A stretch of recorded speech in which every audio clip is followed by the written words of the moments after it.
রাজধানীর জ্বালানি পরিস্থিতির আরো খবর জানবো, যুক্ত হচ্ছেন সহকর্মী মেজবা হাসান। মেজবা, আজ পাম্পের চিত্র কেমন দেখছেন জানাবেন। সরবরাহ বাড়ানো প্রসঙ্গে পাম্প মালিকরা কি বলছেন?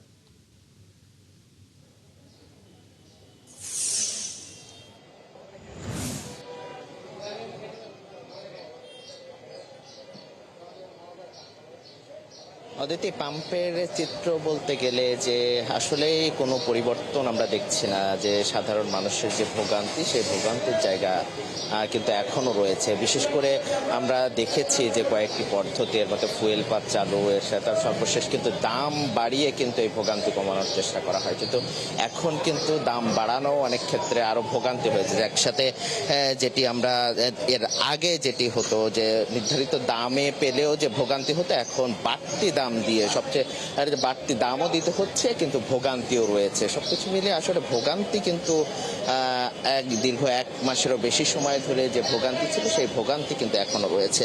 এছাড়া আমরা ফুয়েল পাম্প চালুর খবর দেখেছি যে ঢাকাতে প্রায় 7টি স্টেশনে কিন্তু ফুয়েল পাম্প চালু হওয়ার কথা রয়েছে। সেটিও কিন্তু একাধারে 2টি কিন্তু কন্টিনিউ হচ্ছে, এবং একটি নির্দেশনাও এসেছে যে ফুয়েল পাম্প চালু ছাড়া কিন্তু বাইকারদেরকে তেল দেওয়া হবে না, কিন্তু সেটি এখনো পর্যন্তই হয়নি। ফুয়েল পাস এবং দীর্ঘ লাইনে দাঁড়িয়ে কিন্তু দুইভাবেই এখনো কিন্তু সরবরাহ হচ্ছে, কিন্তু সেই মানুষের যে ভোগান্তির চিত্র সেটি কিন্তু কমেনি। আমরা এর আগে দেখেছি যে পাম্প মালিকদের একটা দীর্ঘদিনের অভিযোগ যে অলিখিতভাবে রেশনিং যে কার্যক্রম তাদের উপর চলছে, সেটি কিন্তু এখনো চলছে। তারা বলছে যে ডিপু থেকে তারা পর্যাপ্ত পরিমাণ সরবরাহ কিন্তু পাচ্ছে না। সেই চিত্র আমরা এখন পাম্প মালিকদের সাথে কথা বলছিলাম, তারা যেটি বলছিলেন যে আগে যে রেশনিং কার্যক্রম শুরু হওয়ার পর থেকে যেটি নির্দিষ্ট পরিমাণ করতো, সেটি কিন্তু এখনো পর্যন্ত কন্টিনিউ হচ্ছে।